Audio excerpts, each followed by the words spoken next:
your mind. You can change the world. Rick Mercer, what's up?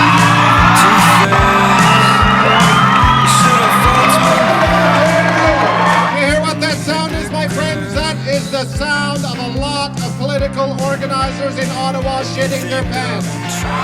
And this is a tough time for students to be involved in an election. Of course, the parties expect this time, out of any election, the university students are going to stay home.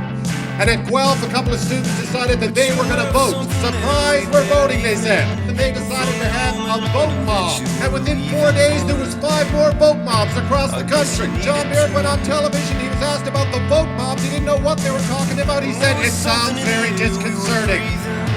Savannah here from LondonFUSE, and today, I hope you recognize this familiar face. Rick Mercer, how's it going? Good, how are you? Good. I need to ask, should Ottawa actually be shitting their pants?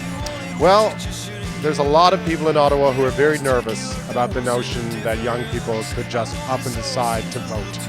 That's certainly got a lot of people nervous because they don't know how young people are going to vote.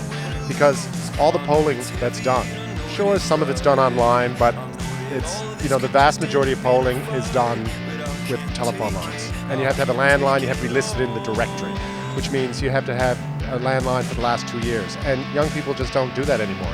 And then people like myself, I have a landline. I've been in the book forever, but I don't answer the phone when it rings because I have a cell phone. So the data is becoming more and more corrupt, and one of the big problems is young people just aren't there. Nobody knows how you're voting. That's a terrifying prospect for the powers that be. In this election, I've never seen young people get together like what we just saw in London, and just for the express purpose of saying they're voting. I've just never seen that before, and I pay attention to this stuff, so that's pretty exciting. If all these people convince someone else to vote, that's great. And then, what's changed everything is these people, they shoot these events, they put them on YouTube, and occasionally one of them is knocked out of the park and it goes viral, and suddenly every middle-class Canadian going to work in the morning opens their email and people are like, hey, look at this, look what these crazy kids are doing, and then they watch it and they're affected by it. Voting, believe me, is a habit.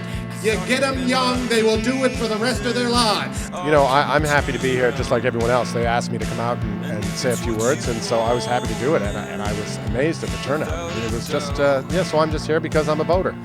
And surprise, I'm voting. Good. Not a voting virgin, though. I wouldn't want that. No. Awesome. I've been around. We all have, it's okay. Thanks, Rick.